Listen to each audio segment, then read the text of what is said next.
when I'm going in for a solo pod, dude, today I was mid shower and I just started smiling to myself, like not because of how I was admiring myself, but just so excited to do a solo pod.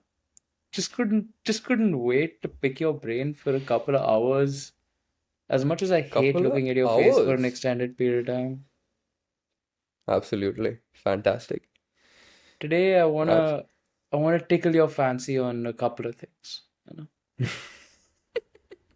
Really get the juices um, flowing. nice. Let's do the intro. Also, you didn't think about prioritizing the podcast in your 3 days home. Not at all, actually. I didn't even think about it once. Sometimes I wonder if you're truly all in on this. Yeah, it's an interesting question. It's a conundrum, bro. Are you? It's a question for the ages. How can I answer Are that, you? bro? I can't spoil it for you. Stay tuned. You'll find out. No, I've really been thinking though recently if I should just call it quits and start doing this thing alone. Absolutely. I think that's a fantastic idea. Panoramic Perspectives with Rohan.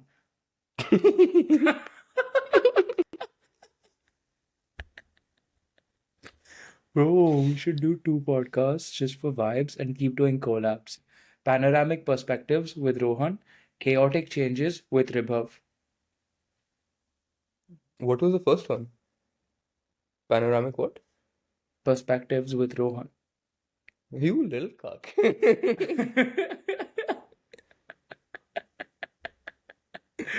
uh, Anyways, do you want to officially start or just vibe? No, I think we can officially start, bro. Should I introduce my guest? Absolutely. I think that's a great idea. I can't do it. I thought about it. No, I do want to set the tone that I think today we need to talk about difficult conversations, how to navigate them, Mm-hmm. changes, Mm-hmm. big goals, Mm-hmm. life in your 20s,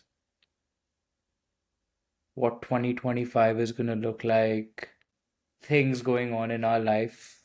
I think there have Mm-hmm. been some significant updates since our last solo pod Can we that need talk to be about your potential dissected. updates?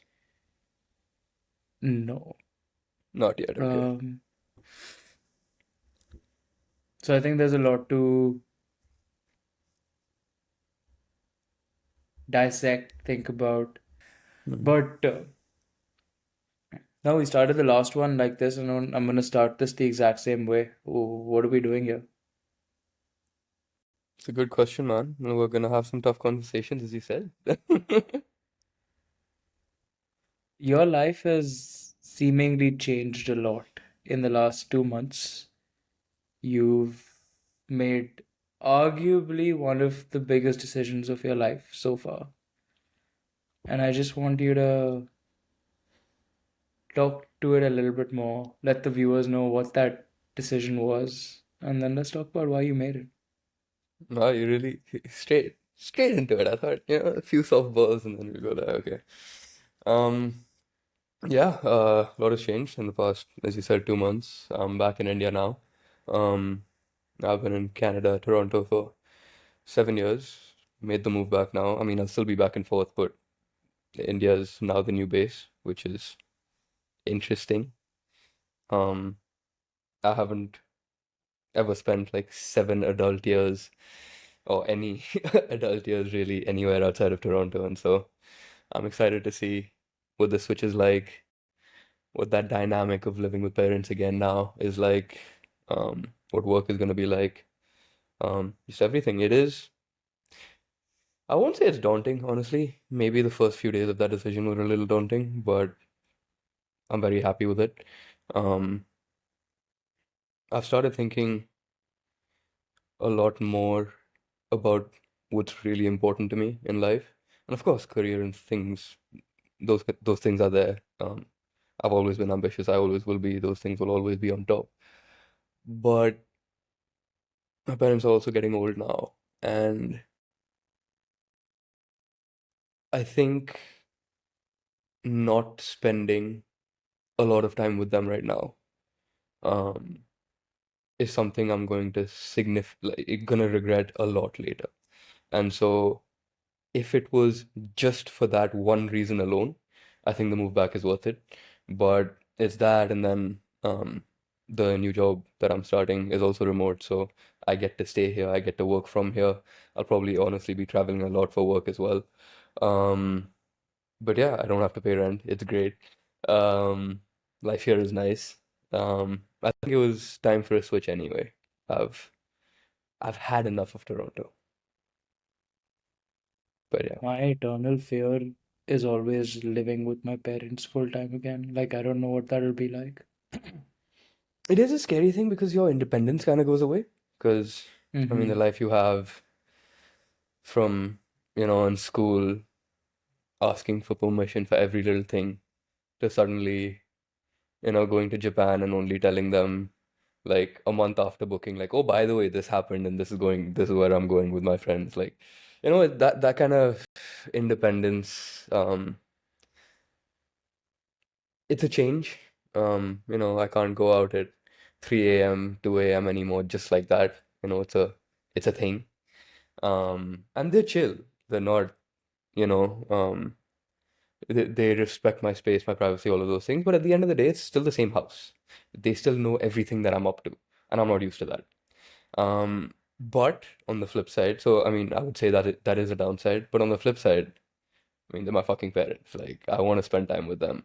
I want to do on a daily basis, I want to have conversations with them. We're eating food, I want to have a conversation with them. It's the evening, and I, instead of watching Netflix or watching this or that, I would rather just sit and talk to them, right? And I don't think you can really put a weight on that. I think that, in a sense, almost outweighs everything. At least it does for me right now. And so, no, I'm happy with it. I think it's great. I think it was a couple of months ago when we were sitting together and we laid out the chart of your life where from the day you're born to the age you're of 22 or 23, Yeah. things are relatively process oriented. So you're going to go Hmm. to school, you're going to go to college. Also, in that time, going to spend the most amount of time with your parents. From 23 up until the age of retirement, which is the lion's share of your life, you spend the least time with the people that you love most and are closest to in your family. And by the time you've reached that age, the reality of the world is that they're probably gone and you've missed two-thirds of your life with them to the extent that it could have been. And I feel like when we laid that out, it got me also thinking about exactly the decision that you just went through. Because it's probably the one thing in your life, not even probably, it is the one thing in your life you will regret more than anything else. And there's Exactly. simply no two ways about it. Without a doubt. It's How does that, were you not very, very apprehensive making the decision though? I was. Um, it took me, I was thinking about it for a good a while actually. But what just made it clear in my head was, honestly, I had a conversation with Rida one day. We were sitting on a bench, just having a conversation, and I brought this up with him. And I mean, you've met him, sweet guy, great guy, and very logical, great thought process. And all he said was, you have nothing to lose. If it doesn't work out, just come back. And yeah, I have nothing to lose. I literally have nothing to lose and everything to gain with this decision. If it doesn't work out, I can go back to Canada. Life is what it was before. I fucking hope that's not true, but it can be, right? I don't want it to be, but my worst case is I just go back to where I was. Um, I also, and we've spoken about this, I think you feel the same way, but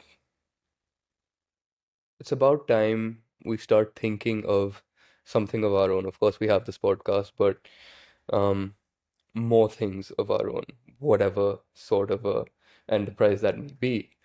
And sure, arguably the States would be the best place for that. But with the kind of networks that we have in India, with the kind of support that we have in India, it's honestly a great place to be. I think the chances of success here are very high.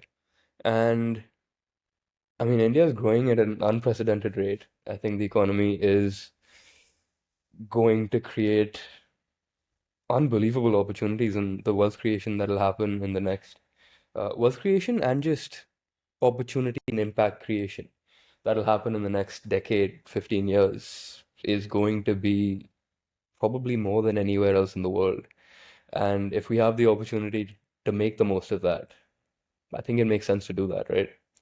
Um, so yeah, it took me a while to think about it, but when you just put all of this into perspective, yeah, I'm not scared about the decision at all. Honestly, I'm more scared about not making this decision.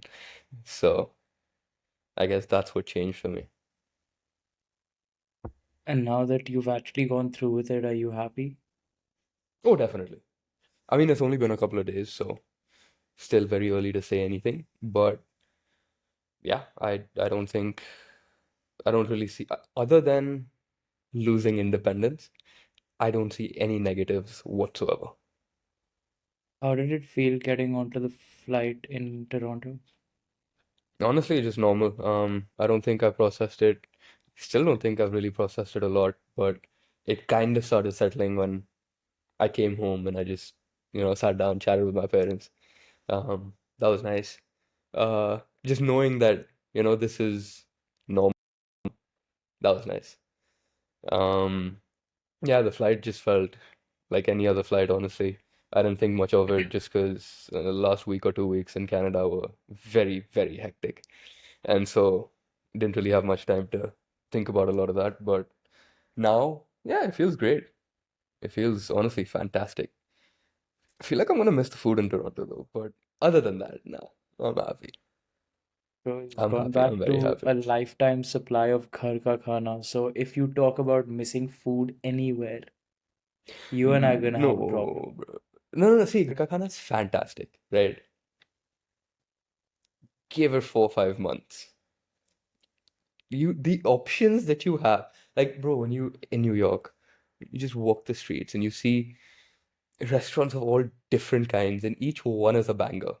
I'm not saying that there aren't banger restaurants in India, but when it comes to like, um, I don't know, Japanese food, when it comes to Korean food, when it comes to Mexican food, whatever, the average and above average restaurants in New York or Toronto will be better than most of the good restaurants here. And so you miss that. But otherwise, yeah, I mean, no complaints. I won't complain about the food. No, that the independence Hmm. is the thing that's gonna be interesting to navigate. How do your parents feel about the decision? I don't think I've seen them happier, man. Hmm? Yeah, that's helped for sure. That's also made me question the decision a lot less, or maybe even not at all. Is that fuck? I've never seen them just so at peace, you know? And that's nice. That's really nice. That's priceless. That's worth anything and everything. So yeah, that's probably the best part about this decision, this move back, is they're very happy about it. And only child, right? Like, Exactly. kind of checks out. Yeah, I think as an only All of that child, responsibility. you're the only thing that they are living for Yeah, at some point. And like I come from a house where I have a sister who lives with my parents, and I don't know what my parents' life would be if one of us was not in the house at all times. And I know if I called, assuming all else equal, if I called my parents today and said I'm moving back, I don't think they will ever be happier with the decision made by either one of me or my sister ever. of course. You're the little baby boy. What can I say, bro? What can I say? I'm a little pampered, little spoiled Indian boy. Somebody But called no, me a Delhi it's boy last week, and it really made me angry, actually. it, yeah, I didn't you like can say it. that. That's fair. It does feel like an insult, doesn't it? Do I give you Delhi boy energy? You know, as much as I hate to say it, I think we both do. It's just a thing of growing up here. Not the typical Delhi boy show, but it is a version of it, and I don't think we can escape that. I mean, it is what it is. Yeah, I just didn't like when she called me a Delhi boy. I don't like that either. Yeah, Not at that we all. had a future, and now we don't. Oh, it's But because I you're mean, an it is what it IBCC. is. I have no idea what that stands for. You're an Indian-born confused Canadian. Wow. Wow. Oh, I've been holding on to that one for like a month now. I just was waiting for this podcast to drop it on you. You know, that does feel a little apt, I'm not gonna lie. Just Oh my because, like, God. as I said, like earlier, right, 7 fully conscious years I've never really spent anywhere but Toronto. And so, yeah, you're not very off the mark when you say that. And I hate that. I absolutely hate that. Which is, it kind of gives you an insight on what NRI kids would feel, right? Because I'm guessing it's something similar, but just the magnitude of it is just a lot more. Well, they've never seen life on the other side to that extent. You spent the first 18 years of your life in that house. Yeah, but NRIs do you haven't think they have a seen. sense of belonging, like a proper sense of belonging in, let's say, America or wherever they have lived? Something must feel Yes, off at some level, right? but I think what would feel off is just a cultural connection because Yeah, that's what I mean. Yes. especially as Indians, we're so rooted in culture, and it could be as simple as like food or like didis in your house that you talk to on a daily basis. Very small things in our culture that you won't get in the same capacity here, and that cultural disconnect until you see the reality of it in India itself, you never quite know what you're missing out on. So, yes, you can create a sense of belonging, but this country doesn't really have a lot of culture. So, Yeah. Indians create culture for Yeah. themselves and they find their communities, they find their food, they find their vibe, but it doesn't hold a fraction of magnitude to what life is like actually growing up in India. No, that's fair. India's also changing so fast, man. Like we come back what twice a year, once, twice a year. Um, every time you come back, there's just like, whoa, what's going on? Something's new. Mhm. The landscape has changed a little bit. Like it's evolving very quickly, and it's interesting. It's exciting. It's very exciting. I like that. I had a very unbiased conversation with someone who I work with. He's a director, Mm. and I was trying to get some career advice from him.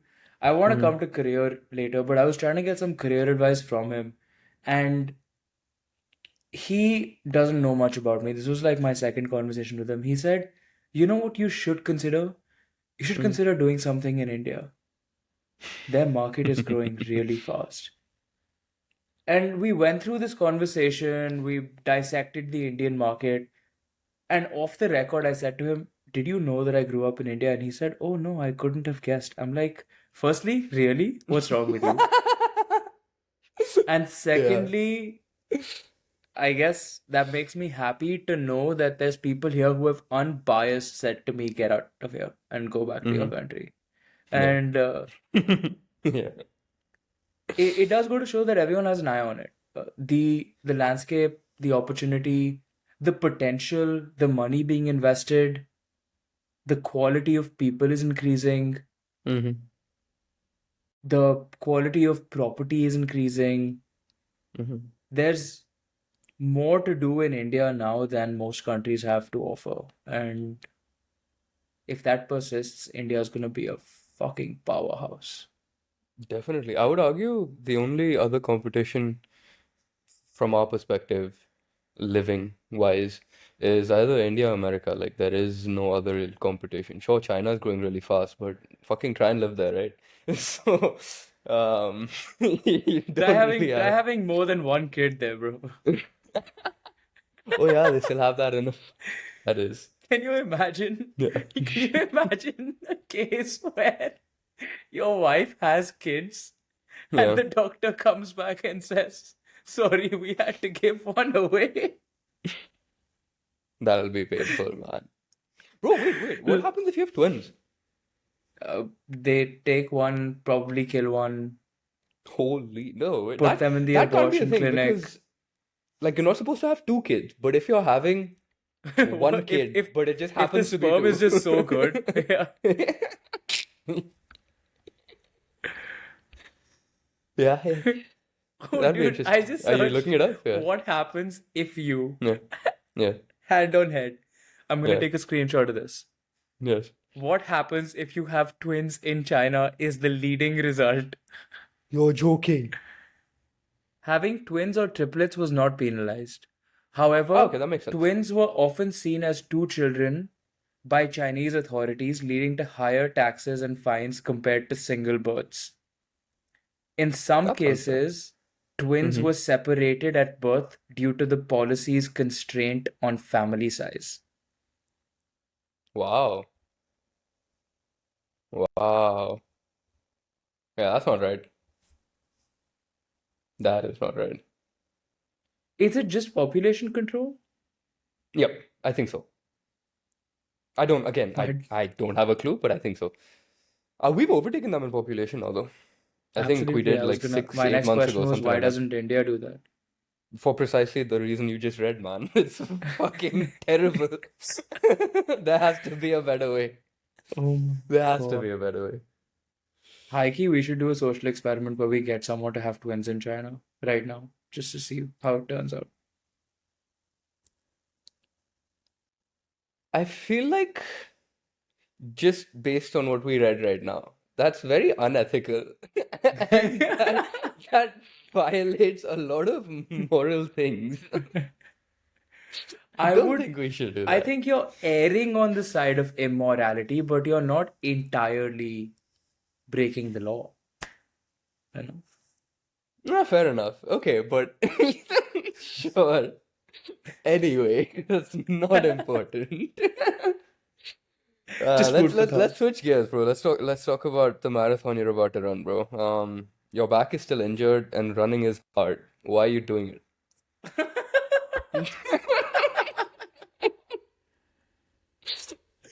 Oh, that's such a beautifully Hmm. crafted question, man.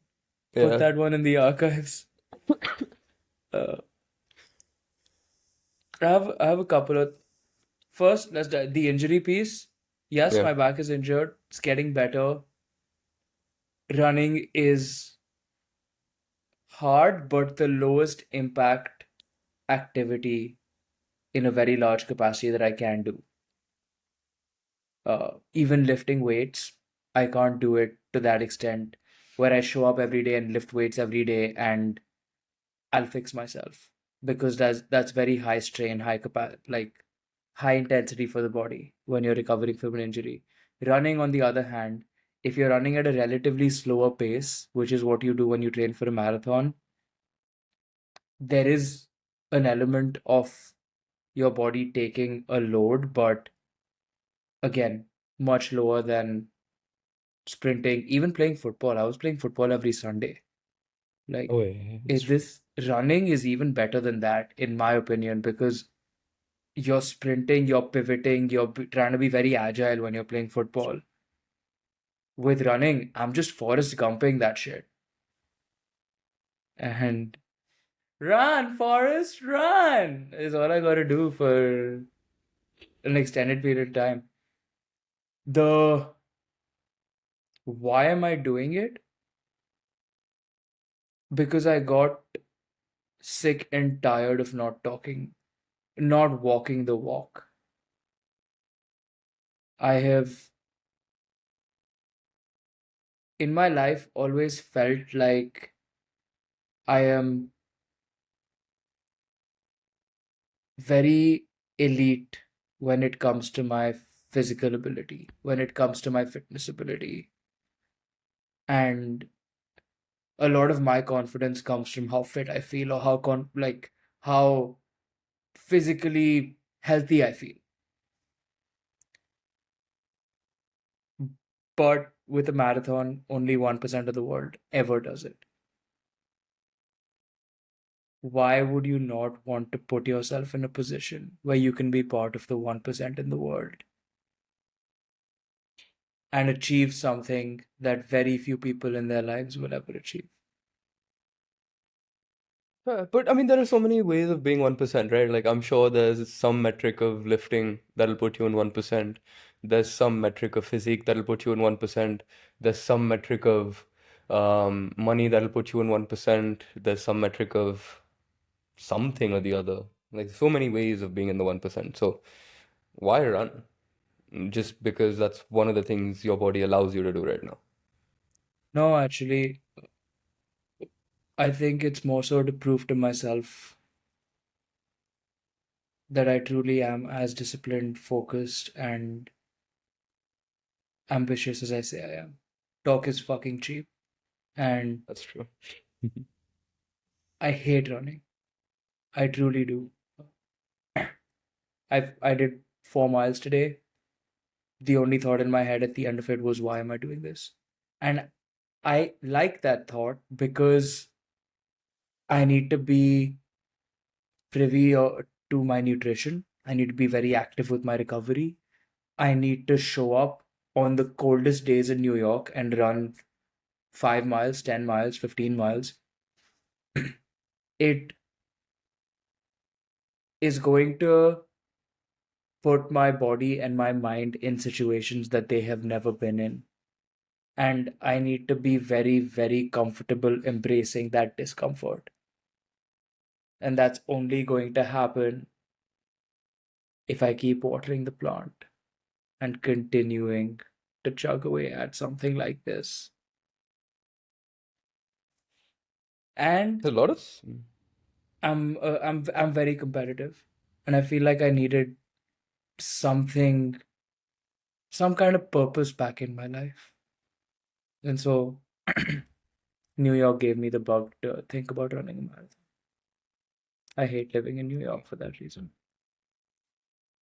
Sounds like a lot of self-loathe, bro. Why do you hate yourself? I really do, man. I've questioned every decision I've made in my life in the last few months. What can I say? It's also that age, don't you think? It's where you know what? I feel like one of the I think the biggest change in your 20s that makes life feel the way it is right now is that before this, like throughout your childhood, high school, all of that, life was like it was a group game. It was a multiplayer game. Like everything you did was in a group. You would meet your classmates every day. You would meet your friends every day. You would go out, play sports. Like everything was just a group thing. Everyone was together. You were never alone. And you suddenly hit your 20s, and you're in a solo game now. You know what I mean? And you have to learn to navigate all of that alone now. You don't have someone to navigate. Well, I won't say you don't have someone to navigate it with you, but at least at the start, while you're trying to figure all of that out, it definitely feels like that. And you're questioning, as you said, a lot of the decisions. You might have said that as a joke, but I know a lot of that is true. Questioning a lot of the decisions you're making, trying to figure out what's truly important to you. I think a lot of that just stems from the fact that you're kind of going at life alone in a sense. And so these are decisions you have to make. It's not just going with the flow, right? Like in your 20s, instead of going with the flow, you become the flow. And that's interesting. That's an interesting change. And I think you start getting a hang of it. At least I feel like I started getting a hang of it now, very recently. But I think that also stems from now I'm happy um, doing what I'm doing, like truly happy, because and I'm also figuring out what's really important, right? Like you have one life to live. Yes, be ambitious, do great things, But have fun, man. It's one life. Have fun. And I think that's what I was missing all this time. I wasn't just enjoying everything I was doing. That was the biggest change for me. Just have fun with it.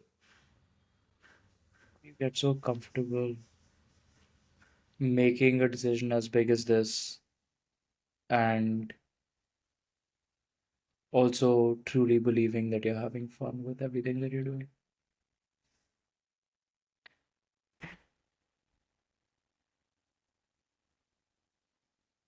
Ah, I'm thinking about this because I don't know if I want to say this. So, but it's fine. We can edit this out later if I don't want this. But I might sidestep around it a little. But um, I feel like, at least for me, um, I'm sure that's true for a lot of people. Might be true for you as well. Fairly confident it would be. Um, when you start doing something you love and you get paid enough that you don't really give a shit anymore, um, the worries kind of lift.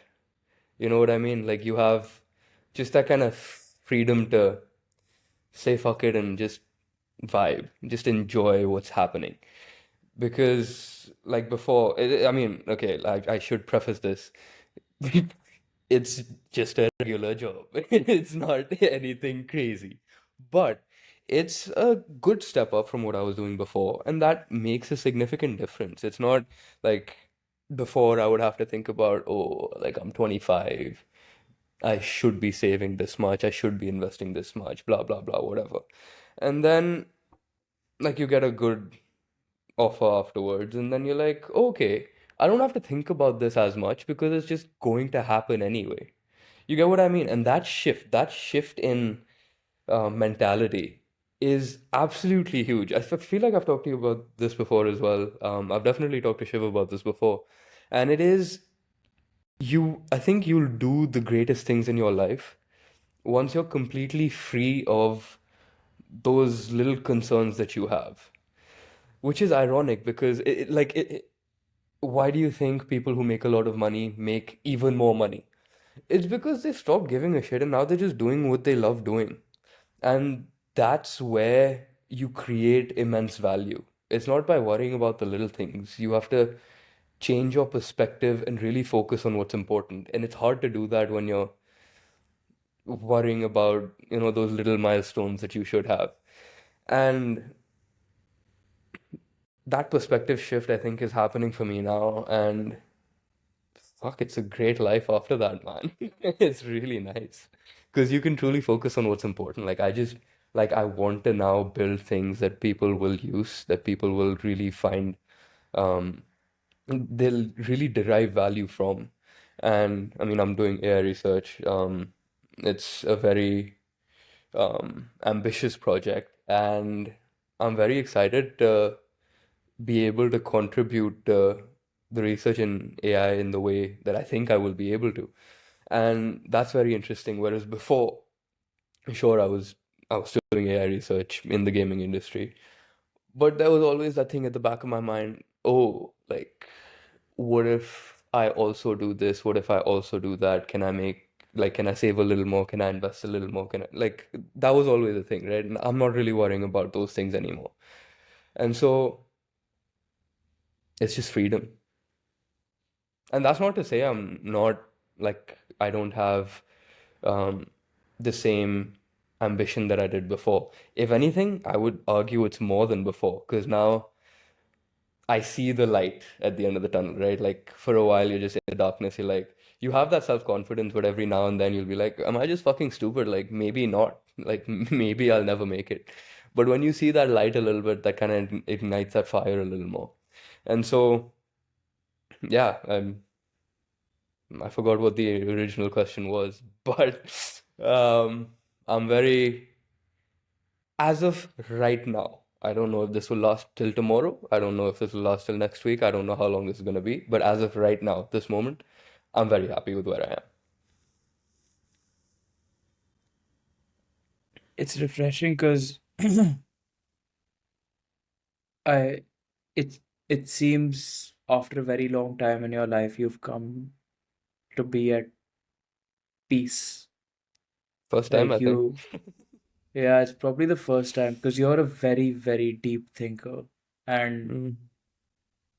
sometimes your deep thinking gets in the way of what you're doing in life and the Yes. decisions that you make because you get tremendously introspective and deep and you don't actually make the decision that you want to make. You end up making the decision you think you should make.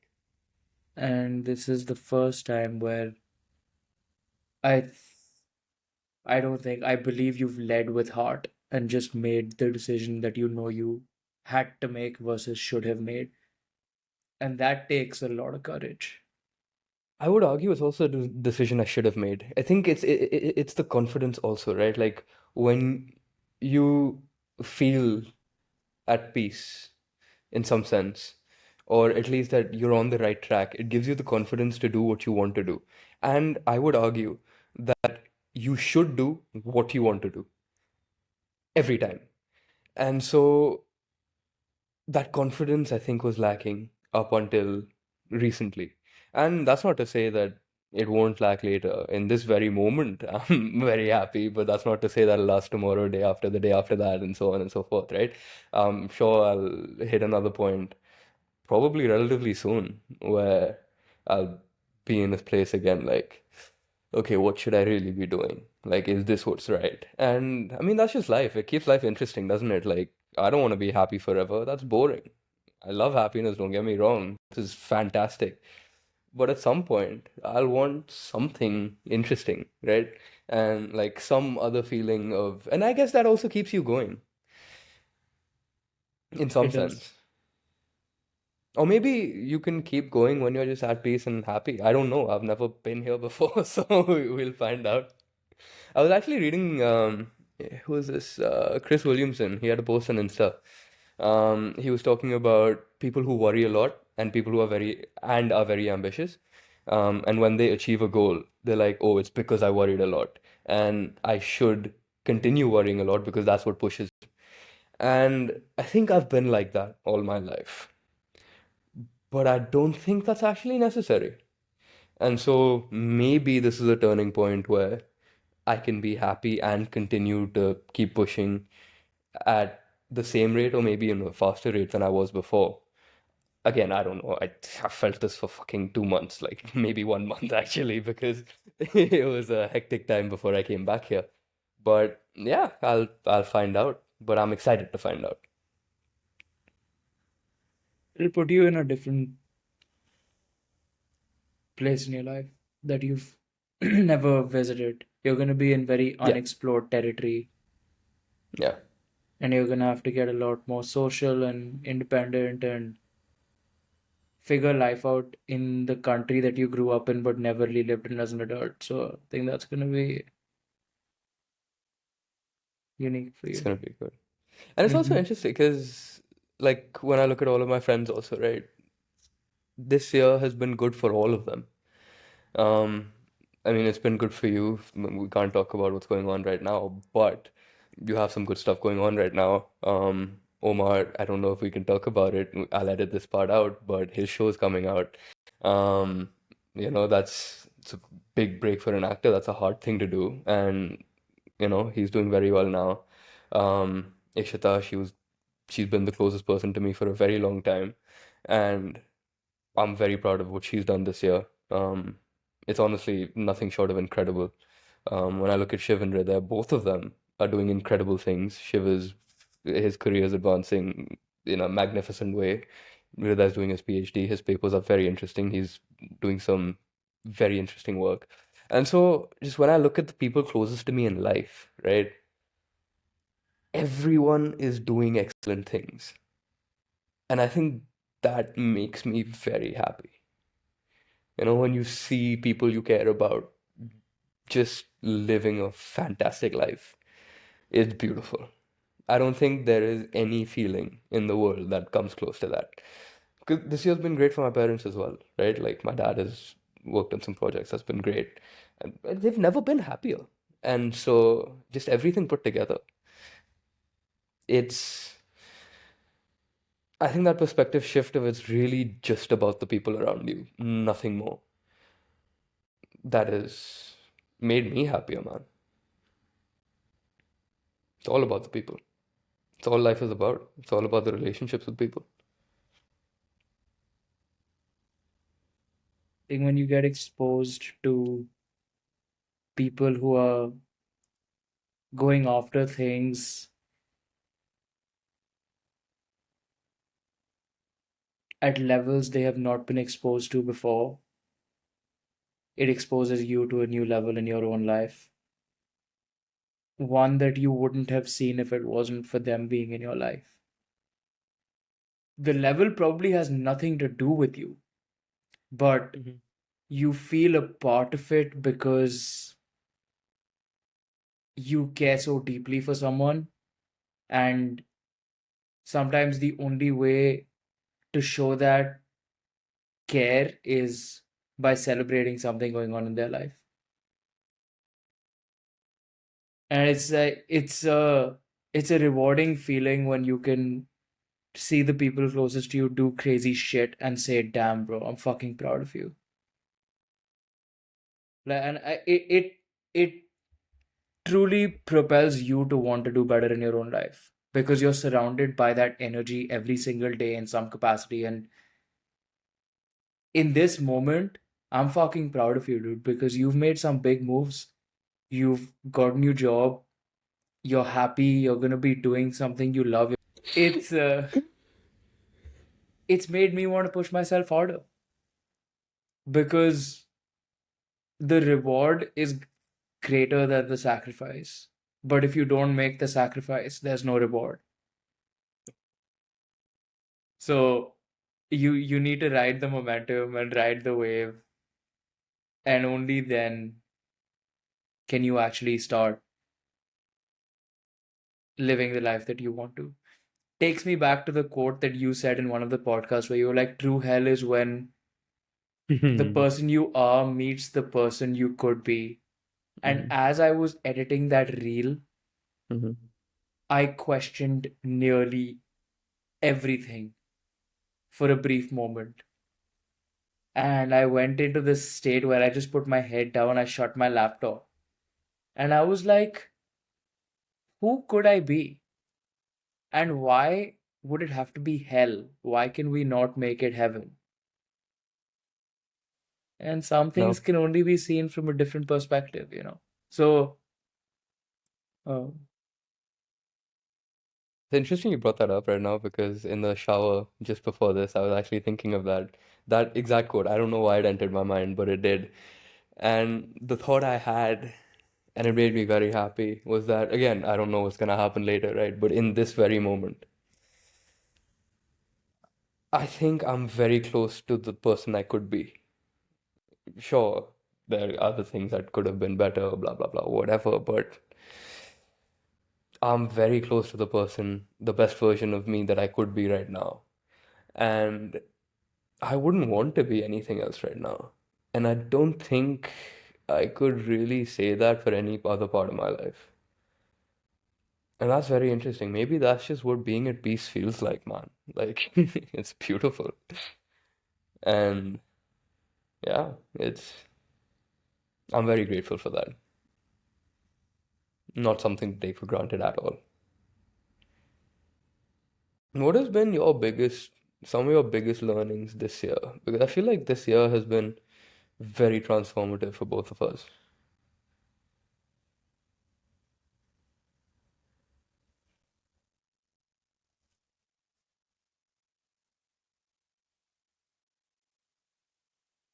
it's tough to put into words the extent of transformative that this year has been for me. I literally spent 4 months, five, with a suitcase and a handbag, and I traveled the world and worked a dream job and did what I wanted to do on a day to day, minute to minute basis. I was in California, I felt like coming to Canada, I booked a flight, I came to Canada. I was in Canada, I felt like going and visiting my friend in X place I went, I didn't think about things, and it just that in itself taught me that spontaneity will make you meet people that you wouldn't have otherwise crossed paths with. It will make you a more open-minded person, and you'll feel a lot better because you're just making the decisions you want to make without having to think about 18 different variables attached to that potential decision. But the biggest lessons I've learned this year are: one, you can live a very minimalist life and be very, very happy. Number two, you have to do some crazy shit in your 20s to really feel like you have found some kind of purpose. Number three, you have to be very open minded to meet the kind of people you will have lasting relationships with for the rest of your life, because without those relationships, you will always feel a void.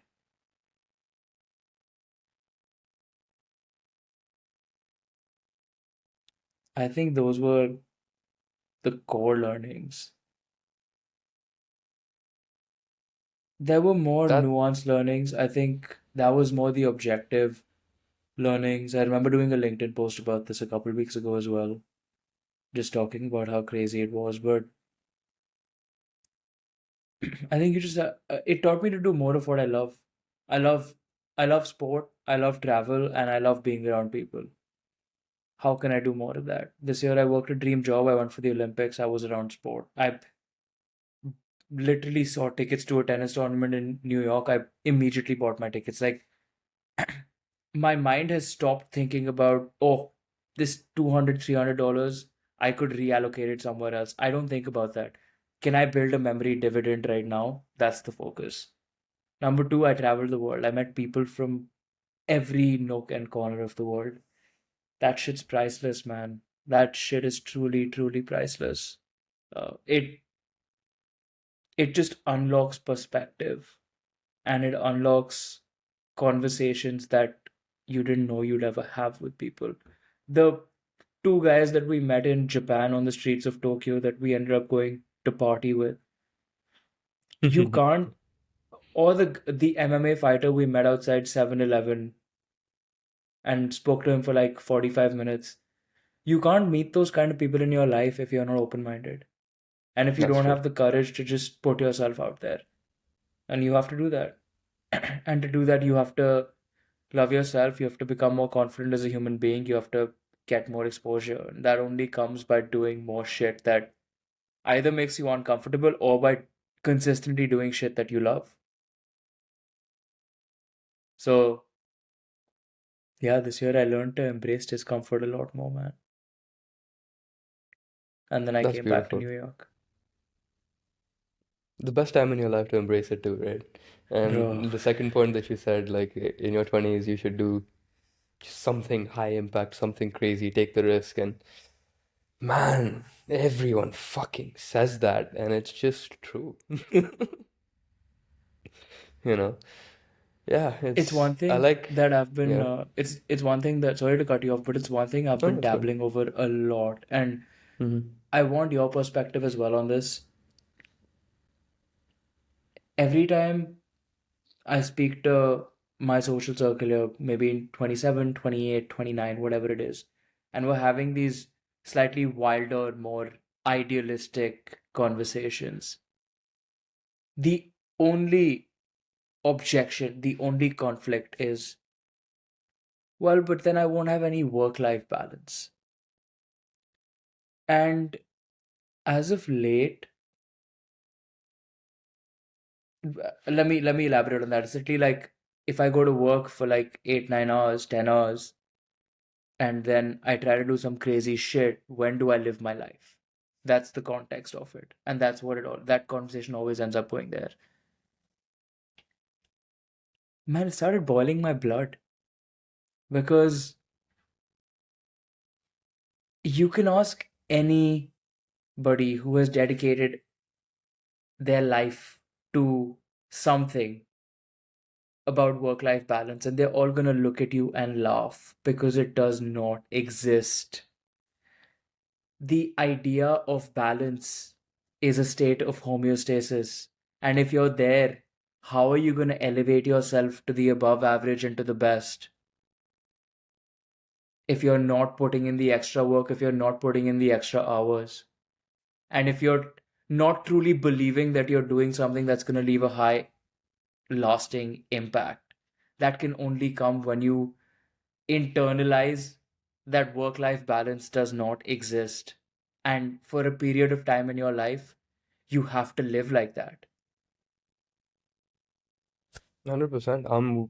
I don't think anyone has said it better. That was very well articulated. That's the thing, right? Like, you hit the age of 30, you can either be, I haven't said this, I'm boring this someone. You can either be an underlived 30-year-old or you can be an underskilled 30-year-old. Pick it, pick your battle, right? I would much rather have this because, bro, you're 30, you still have your entire life ahead of you. I would rather have the tools at my disposal and have and become the person that you become on that path, um, relatively early on, rather than just, living life, which is very important. Live your fucking life. The 20s never come back. But you have to really think about what's truly important to you from a long-term perspective. And these people who say work-life balance, all of that stuff, like if I work 8, 9, 10 hours a day, and then I try to do something outside of that, like when do I live my life? That that thought just irks me because if you're thinking that whatever you're doing, you shouldn't be doing. You don't want to do that. Like the crazy shit should be that 8, 9, 10 hours. Like that's what you should be dedicating your time to, right? And when you look at work, that's 8 hours of your day. You sleep for 8 hours of your day. You have 16 conscious hours in a day. 8 hours of them are work. 50% of your conscious life is what you do. At least, unless, like if you're really trying to create great impact value, whatever startups you work your entire day, that's different. But let's just talk a regular 9 to 5. 50% of your conscious life is your work. If you don't love it, you're wasting 50% of your fucking life to fund the rest of the 50%. What's the point? Find something you love. Then you're living even in those 8 hours. And then you have another 8 hours after that to live. Imagine the quality of life you'll have. You know what I mean? It's just, I don't know. It's people have different perspectives on that. This is just how I think about it. It's half of your conscious life. Love it. I think there's something to be said about that where yes, ideally you should spend that other 50% doing something you love or anything, frankly, that doesn't involve pure distraction and taking you away from what's important, which is where you truly end up spending most of that time. I do believe there are plenty people in their 20s in our circles or kind of just acquainted too, where you could be working a 9 to 5, you're doing really well, and there's this craving to find out what you should spend the rest of your day on. And that craving doesn't get satisfied because you're unable to figure that out, and the dissatisfaction discourages you from giving a shit about it the next day and the next and the next, and you get into this self-sustaining cycle of fuck, I don't know what to spend my time on. And so in order to cope with the lack of doing something productive, let me just look at some Instagram stories, or oh, I'll watch a quick 20-minute YouTube video about Mr. Beast playing football with Ronaldo, and maybe after that my thoughts will start coming. Starts as 20 minutes, it That's ends up being stupid. 5 hours. Yeah. And that's where you lose your day, you lose your time. And I think that enough people in their 20s go through the same thought of, well, how do I spend the time that I am not working in my life productively to find a way to create a life where I don't need to keep working the first half of the day? I think I've said this before, but I think it's very important that get bored. It's uncomfortable, but you really process what's going on inside your head only when you're doing nothing else. Being okay with getting bored every single day doesn't have to be very long. When people talk about meditation, getting bored is what meditation is for me. You just sit with your thoughts. I don't close my eyes, I don't do anything, I just sit and do nothing. And you'll have your thoughts, and you'll think about different things. And in that, you'll figure out, you navigate what you really want to do, right? And that's the thing, you start watching a YouTube video. You're not like, if you notice, your mind is shut off completely. There's not a single thought in that mind of yours anymore. So why would you do that? What's the point, right? And I've one thing that's helped me a lot is, um, let's say, I'm gonna go take a walk, or I'm gonna take a shower, or I'm gonna I'm gonna do an activity where, I'm not, like, my mind will be free to do whatever it wants to do. Um, just before that, for 10, 15, 20 minutes, I'll just read a book, because that jumpstarts my mind into the process of thinking. Whereas if before that I was just watching a video or watching Netflix or watching whatever the case may be, my mind automatically just starts thinking about that kind of shit. Like, if I'm playing a game, I'll start thinking about that game. Oh, I should do this next. Oh, I could have done that. Oh, these are the skills I should level, blah, blah, blah, whatever. I don't want to have those thoughts. It's just not important. And so, kind of, I mean, you can really direct your thoughts. I think that's very possible. And by doing like little things like this, I think it's very helpful. And then trying to figure out, what you want to do. If you just sit and think about what you want to do, you'll never, and just be like, oh, and just wait for that moment of clarity that, oh, okay, I figured it out. This is it. You'll never have that moment of clarity. It's like you're in a dark, dark place with smoke all around you. You can't see anything what's around you, so you don't know which direction to walk in to get out of it. If you just sit there, look around, and think about which direction you should walk in, the fuck is gonna happen, right? And so just move, go somewhere, just do something. You're interested in this, it might not be something that you want to do as your career or something, or a thing you want to turn into a business. It's just something that you think is cool. Do it. You might stop doing it a week later, but now you've learned something over that period. And as you gather more information, you'll get a better idea of what you actually want to do. And just constant movement, man. That's important. Don't stay still, because you'll never figure out anything by staying still. Just move in some direction. Pick a direction, just move. And at some point, you'll change your direction. Change it, keep moving. And again, you might backtrack, change direction, go somewhere else, do it. But just fucking move. That's all it is. It reminds me of a quote I read this week. We often take advice about which direction to go in from people who have never driven down that path. And it hits Yeah, so hard, man. We will. It's like asking a tennis player the technique to take a free kick in football. They don't have the answer to that question because it doesn't exist, no matter how no, much they rack their brain. They can't answer that question for you. So, how can you ask somebody who has never in their life edited a video how to edit videos? You know, you need to find people who are on the same path. You need to find 100%. people who have some kind of direction in the same direction that you want to go in. Or number three, you need to raw dog it. You need to get supremely independent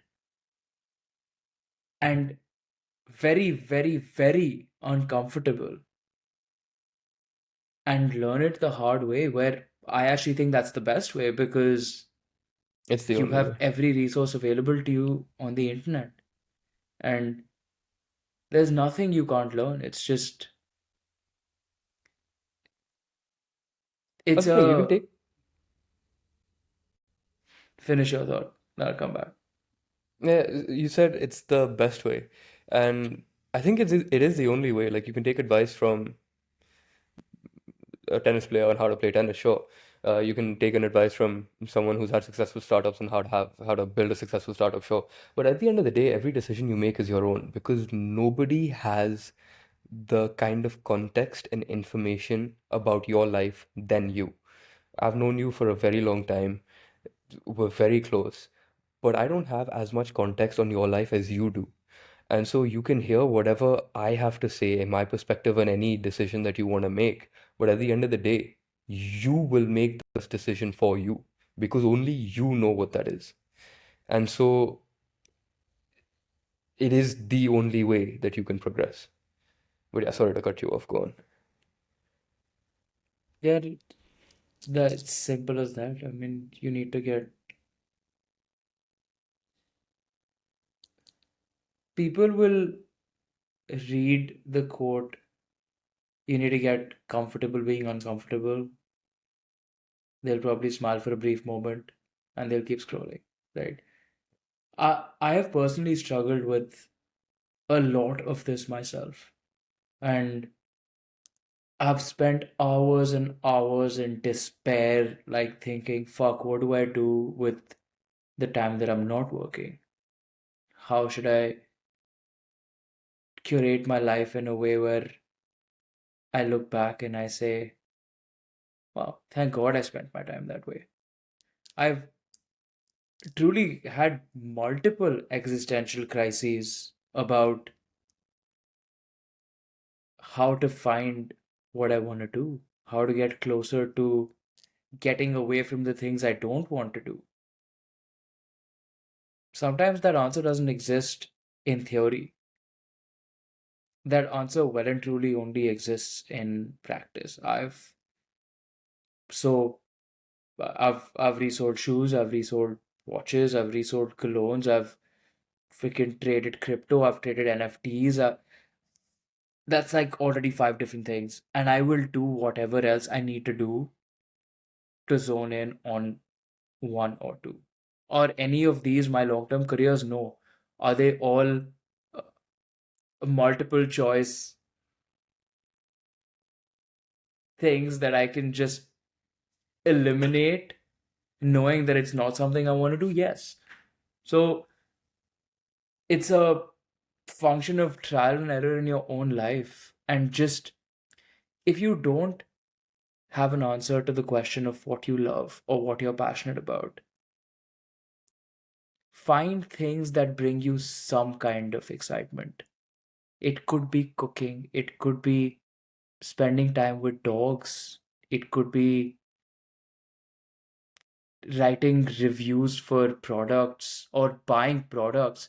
Like, there's something you can do with everything to monetize it. Or even if not that, there's something you can do with everything to learn something that you didn't know before.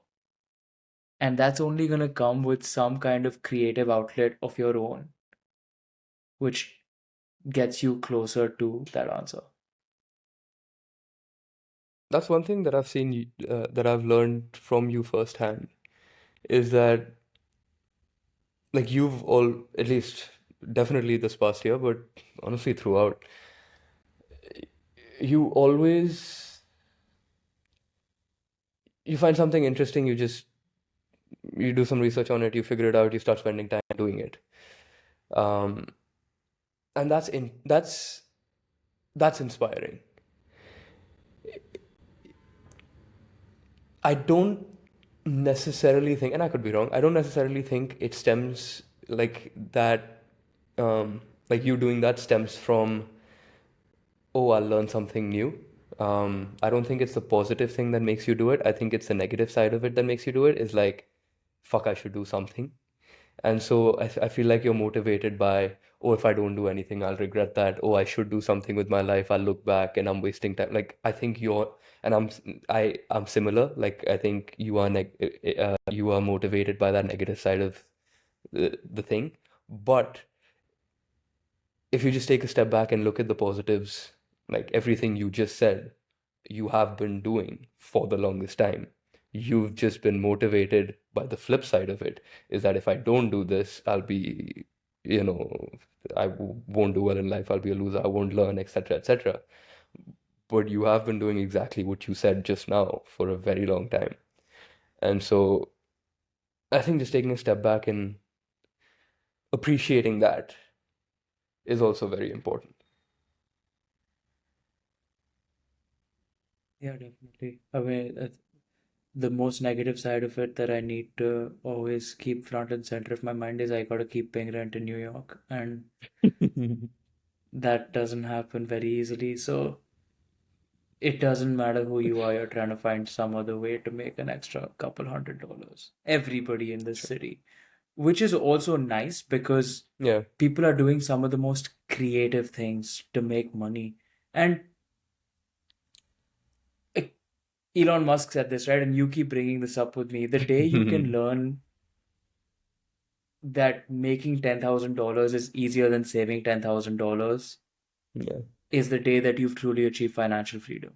And have I learned how to make $10,000 from all this? Probably not. But have I learned how to make $1 out of 15 cents? I have. Can I now just take that momentum and keep going at it? Hopefully. If I don't, I sure as hell have learned something about things that I never knew before. And I can walk into a room and say, I tried this shit. I've done something that wasn't what I'm told to do by people at my job. It's just something that I had an interest for and I took a punt. And so there's a lot of softer things also that come with the reward of this. Is like it's not the how much money did I make? It's how confident did it make me feel?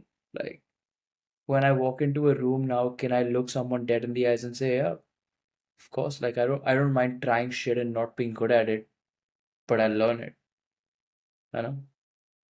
And so It's interesting you say that because again, I could be wrong about this, but I've not thought about this a lot. But this the self-confidence and just that state of happiness, I think that comes from um, truly giving an honest effort into whatever you're doing. A genuine, honest effort of like your best effort. I don't think it comes from being really good at something. You might not be really good at it, but if you're giving your absolute best, an honest effort, I think that'll make you confident and happy. And that's the best you can do, man. That's the best you can do. Like people, and for the longest time, me as well, you're very scared of failure. And sure, I mean, you should be at some level. It is a very scary thought. Um, but when you think about it, like you can fail as many times as you want to fail. You kind of only have to succeed once. And so if you just don't stop trying, statistically, you're going to succeed. And so if you want to take that leap of faith into doing something that you want to do, sure, I mean, I'm also talking from a place of privilege and shit. And that is a thing, and not everyone, can just take a leap of faith. But I think a lot more people can take a leap of faith than they think.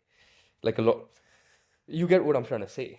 And so I think just take it, man. Like at some point, just keep trying. You're going to succeed. Like it's just going to happen. And so I feel like when you start thinking about success and failure from that lens, it changes your risk tolerance quite a bit. Because on the flip side, right, and we've had this conversation before, um, when I was at Intact, uh, I would go into the office. It was my like first job out of uni. I would go into the office and I would see these people 50, 55, whatever, later on, like the latter half of their life, and just, coming in for 8 hours a day, doing the same thing every day. Like, it's not an exciting life, it's not a fun life. And I've seen my dad do the corporate 9 to 5 for his entire life. And it's just not something I want to do. Now, I'm not like, if someone wants to do that, sure, go ahead. Like, nothing wrong with it. Absolutely nothing wrong with it. It's just that it's not for me. And so, just because that is what people generally do, it doesn't fucking mean shit. Like, I will do what I want to do, what I need to do, what makes me happy.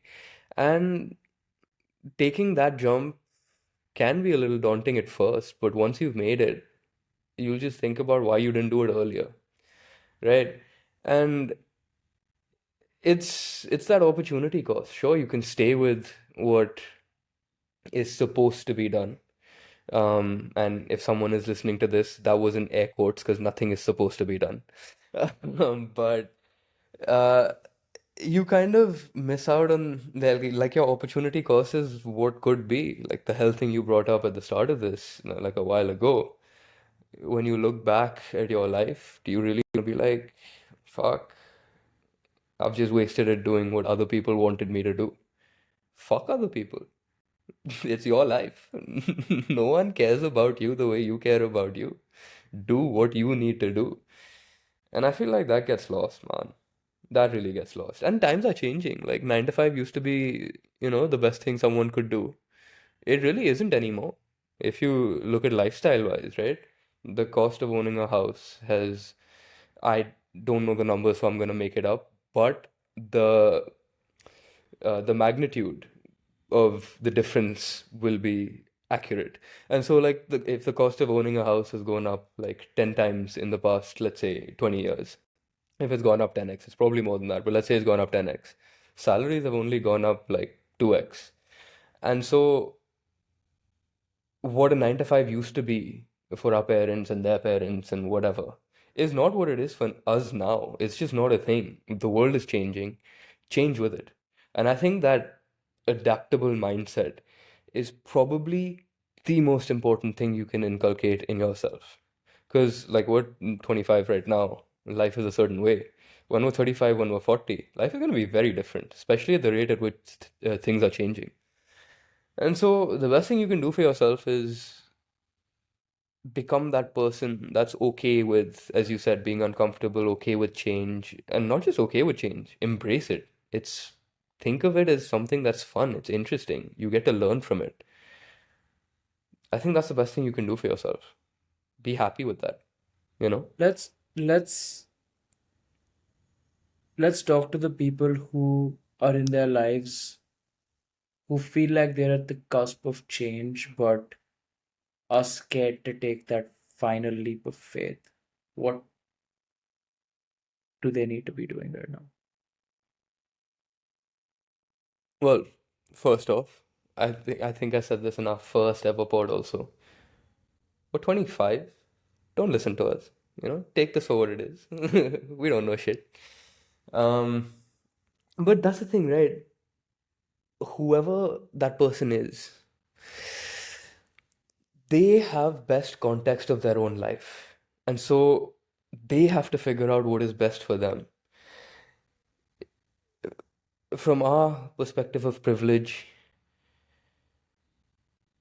yeah, take the leap of faith. Like if you have a safety net, you have a fucking safety net for a reason. Take the leap of faith. What's the point of having a safety net if you're not taking any risk, right?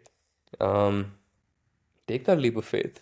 You will thank yourself later for it because first time you'll fail, second time you'll fail, third time you'll fail, but you'll make it eventually.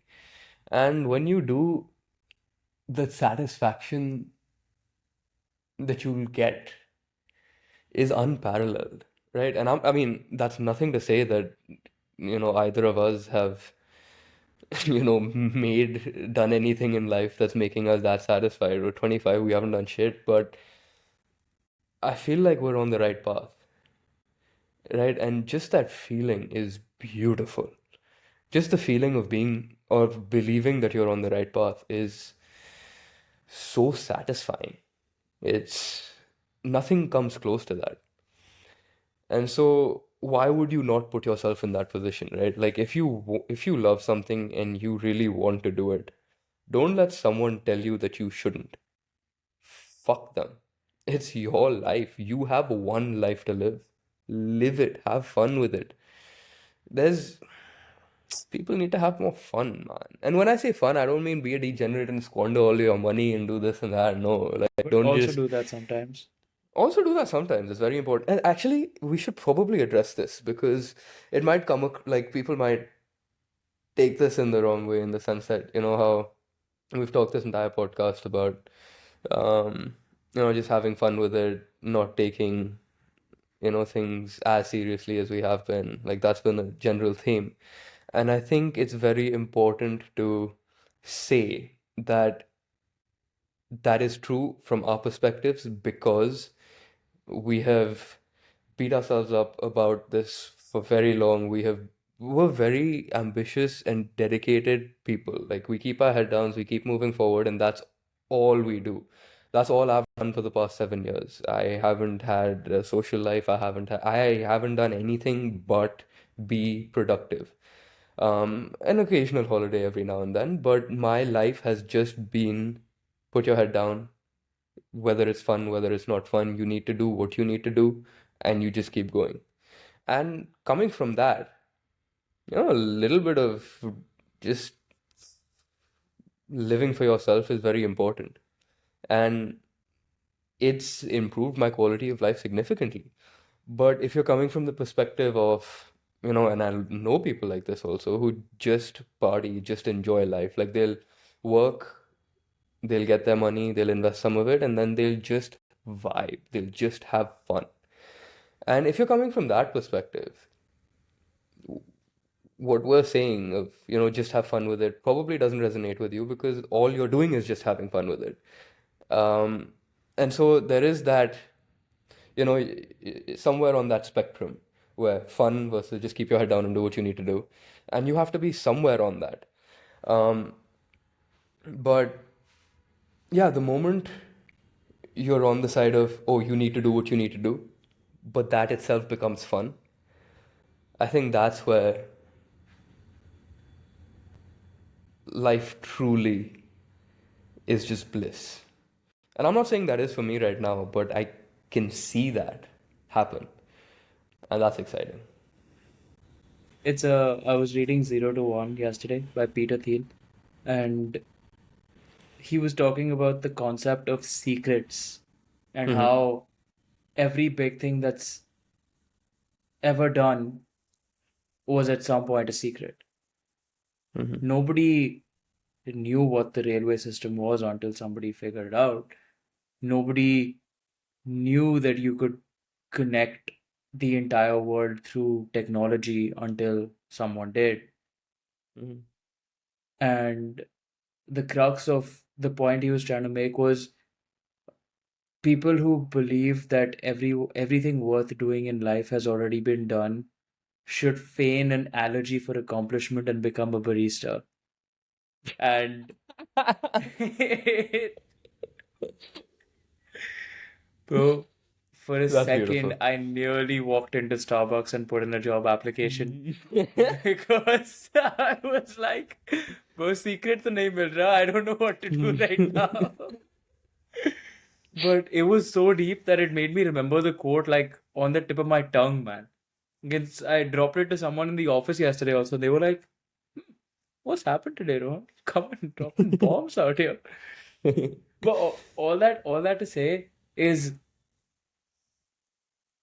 uh, the social media has, I feel I'm going on a tangent, but I'm going to keep going.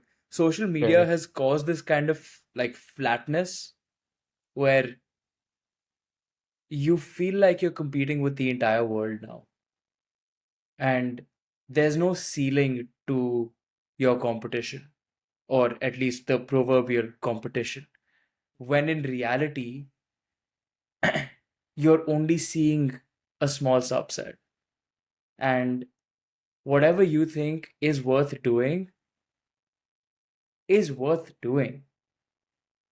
You should invest your time in it and understand that you may be on a level playing field, but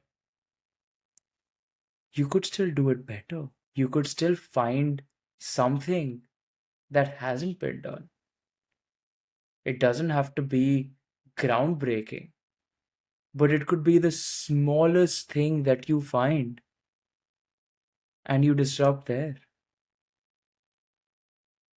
It's about taking those really, really, really small steps and just going at it one day at a time. And if all else doesn't work out, just go and put in a job application at Starbucks. They still may reject you because even that shit's getting too competitive now. Uh, but seriously, I feel like I can't even do like a manual labor job now because it's too competitive. Especially in New York, I feel like only the edgy people are getting these jobs, and I'm not liking it. That's kind of true. Yeah.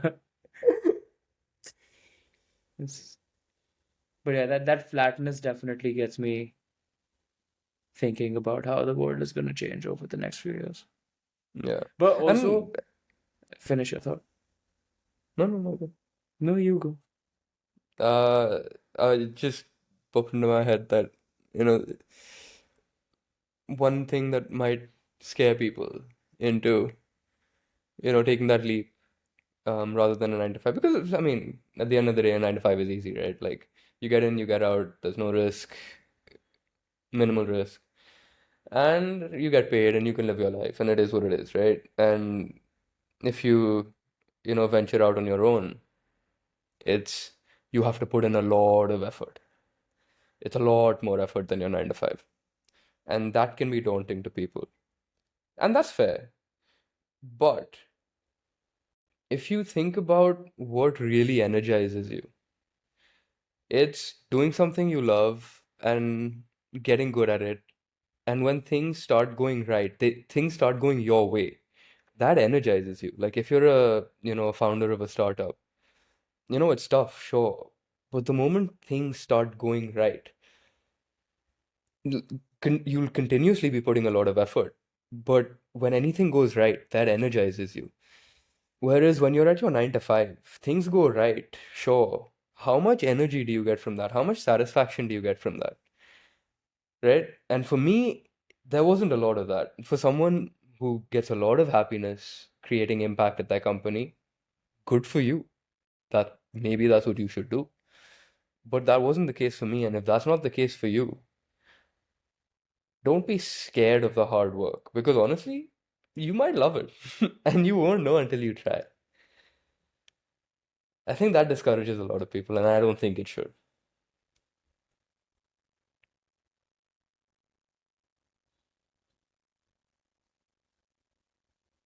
It's because in some capacity, we're growing up in our 20s in a very distracted environment. Hmm. And that takes away from people's ability to do deep work and to do hard work. I face it myself a lot. I get distracted and I get sucked into a cycle of more distraction. And I can see my day going downhill the second that there's one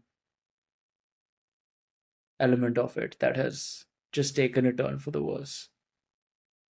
The second I click remind me in 15 minutes on Instagram, I know that that's the end of it. Or like having sugar right after lunch, I know my day is going downhill.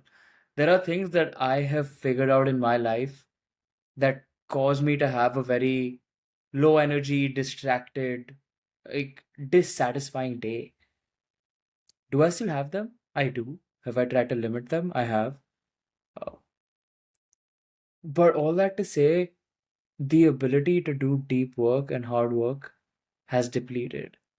And it takes a lot more effort to even put yourself in a position where you can truly focus without your mind anywhere else for an extended period of time. In this context, even an hour and a half. Not easy for people. Wasn't easy for me at some point. Getting easier now because of the conscious effort. But it's scary that we're 25 and it's like that. And there's enough people who are listening to this who probably resonate with this word for word or don't. And it's okay. There's people on both sides of the coin. But that definitely scares me a little bit. Distractions are only going to get more distracting. It's scary, yes, but it makes me happy, honestly, because I feel like that makes it easier to be successful, at least at some level. Because if there are more distractions, all you have to be is not get distracted to be better than whoever. The more distractions there are, I feel like the easier it is for me to do well. You know what I mean? And so I like that. I don't, it's a maybe slightly negative way of thinking about it, but I like that. I don't, because I think curbing distraction is easier than working hard. Because if you decide, oh, I'm gonna sit down, I'm gonna work for 3 hours right now, that's hard to do. But if you just sit down and you go like, and you just say to yourself, I'm not gonna go on social media, Netflix, YouTube, XYZ, whatever, for the next 3 hours. That's a lot more doable. You might not work for 3 hours straight, you might, but there'll be a lot more work done in that time than if you had sat down with at least for me, with the objective of I will work for 3 hours. Because you sit down, you'll work, but you'll just check your phone for a second, and that second becomes very long. And so I found that proxy of just limiting my time on social media. Like, I mean, we have a podcast, we have an Instagram account, which is where most of the reels and content and everything goes. Which you don't open, And my friend. I do, a decent amount. I've replied to a lot of people from that account. And the thing is, like, that is a serious thing that we're trying to push. And I still have 15 minutes a day on Instagram, and I don't go over that. And so that to say that even if you have work on social media, there's no reason why you can't limit it. And if you don't have work on social media, you better fucking limit it, right? And it's just those little things. It's you have to find those little things that'll pay really big dividends. Like not using social media, or at least as much of it, is a very small thing to do, but it'll have, at least it has had in my life, a humongous impact. I have so much more time for so many other things because that doom scrolling, it really takes away a lot of your energy, a lot of your will, and a lot of your time. And so just those small little things, um, it's huge. It's definitely. Every time I think of conversations like this on social media and something that I've spent the last few days having a lot of conversations about with people at work and just friends here is how lonely people are growing up in today's society, and that it's unbeknownst to them how lonely they will be over a period of time, even if they don't feel it now. And that you punish yourself because you develop lesser social skill, you develop lesser desire to go out and do things because you always feel connected to the world until you have to face the reality of the world in some capacity, right? And it's gonna happen at some point. And like just loneliness as a topic has been swirling in my brain because I'm so I don't know, it just gets me pondering over if we're this bad at 25, like what are today's 12-year-olds gonna be when they're 25? You know, spending time with parents in today's age group for many has gone to watching Netflix together and not talking. Whereas like 20 years ago, you would sit and eat aloo gobi and dal and roti together, and you have to say words to each other because there is no other option. So even in your own contained, very safe environments, loneliness is kind of creeping in some capacity.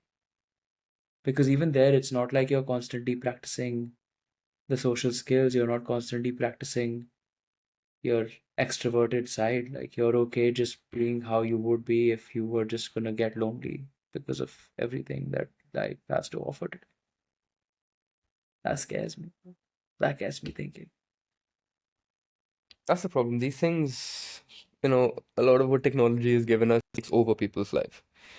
If you can be disciplined enough to use it as a tool, life is fucking phenomenal.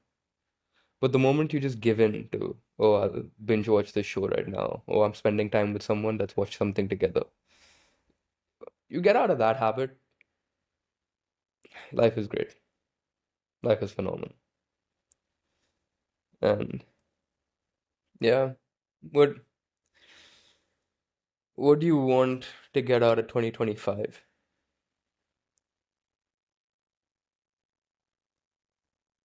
I want to challenge myself a lot more. Uh, do another global tour escapade and professionally figure out which direction I want to go in for the next 5 years of my life, at the very least.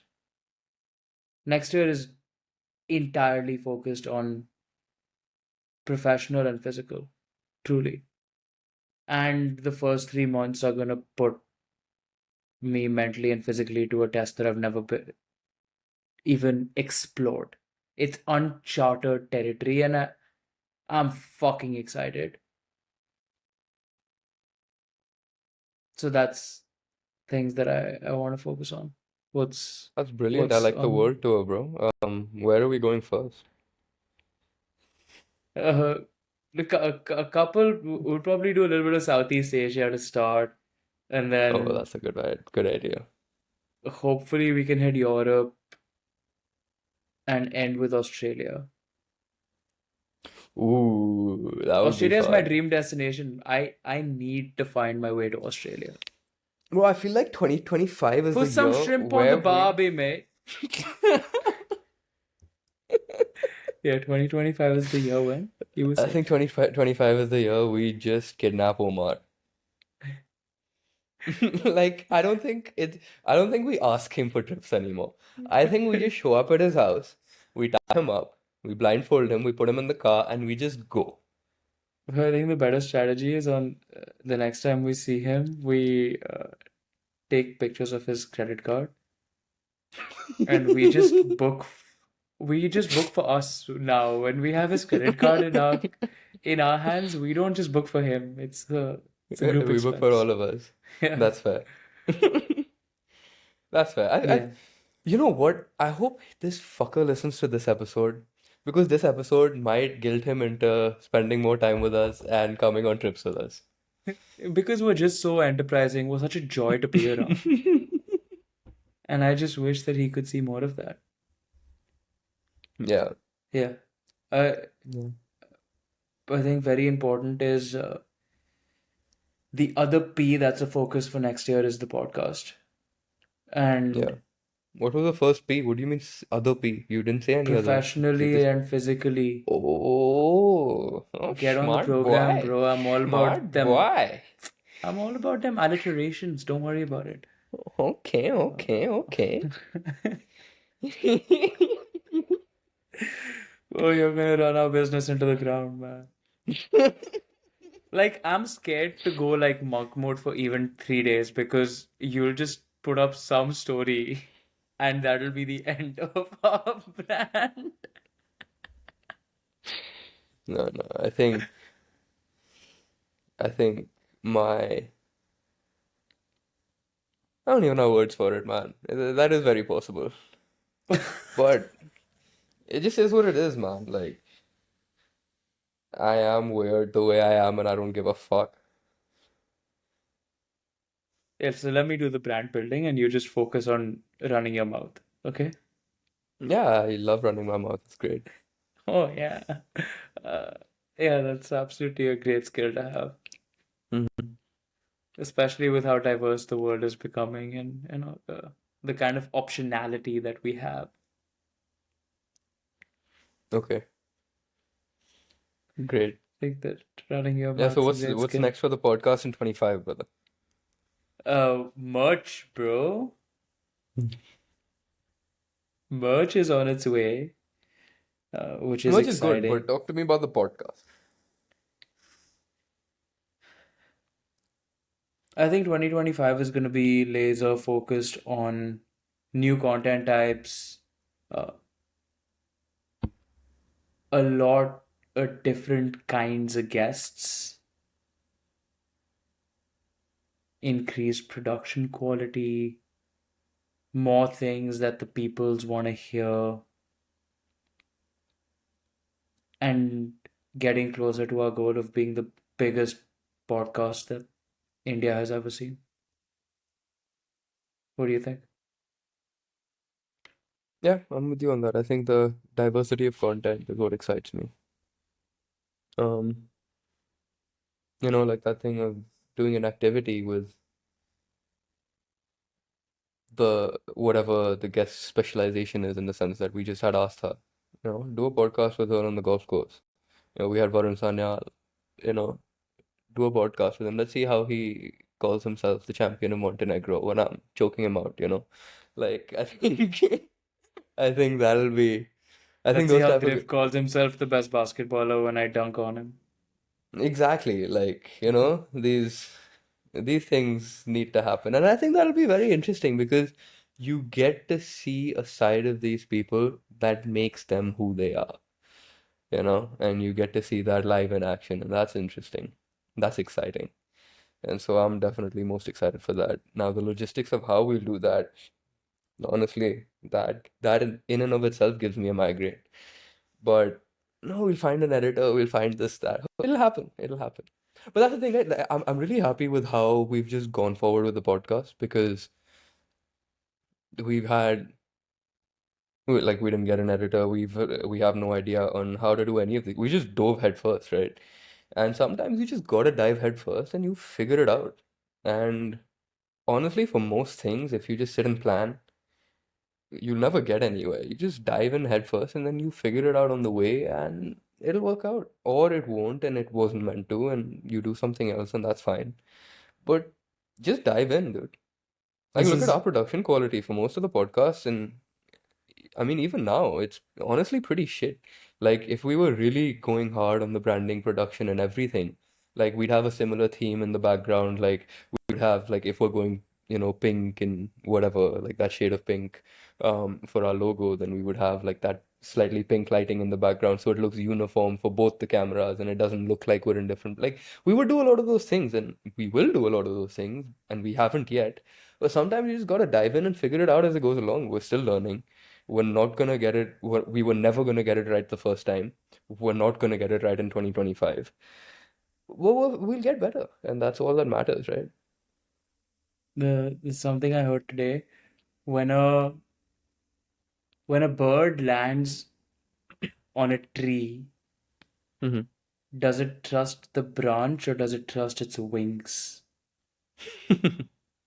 And I've Yeah. seen many a bird land on a tree where the branch has broken. So just trust your wings. Brilliant. And There's actually it's so much back. more to that than you see on the surface. Like, that's beautiful. Yeah, that's just so incredibly articulated that Yeah. it's also going to be paramount to our success, like just trusting what we're doing and, like you said, dive in head first, trust our wings, and chase that shit with an all-in mentality, because then we'll Mhm. be unstoppable. 2025 is about getting fucking dangerous with everything we do, and I will do whatever it takes to be the most dangerous at whatever it's said to be the most dangerous at in 2025. Especially if I want to, get married to the kind of girl I want to get married to.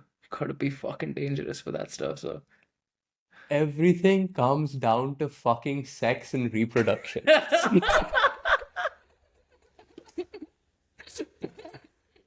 Everything is that.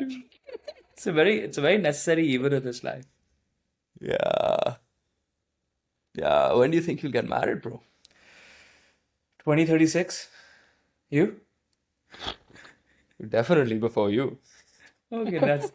I'm so glad, bro, because then you can set the standard and then you'll be the problem because you'll pick me as your best man first. So then when I pick you, it's not a problem. Bro. Say it. Say it. No. We have to figure out the best man thing from like it'll be circular. Like you'll be for Omar, Omar will be like it'll be like we have to figure out how that circle works. And so honestly, I don't even think And sometimes, you know what I'm it really is what it scared is. of? Like either one. We can have two best men, bro. Fuck it. We make the Bro, rules. this It's has our life. actually Fuck been. everyone, bro. No, you have to hear me, man, and I think that Yeah. you'll really you'll empathize. Yeah. This has been keeping me up at night. But I'm do tell. really I'm really scared that if I'm at a distance at Omar's wedding, I won't be able to see him. And that really concerns me. I don't think I'll be able to live that down. You know, you're not entirely wrong.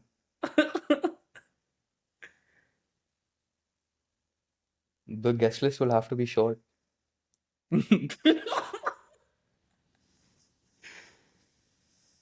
Yeah, Like small and short, just so he's visible. yeah. I'm with you on that, bro. You think we'll only use like teaspoons and small plates at his wedding?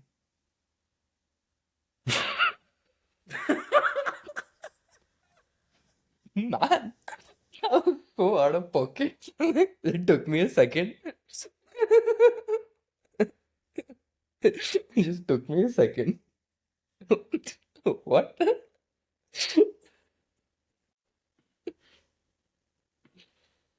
Uh, oh man. Oh yeah. I'm the problem, huh? Fuck you.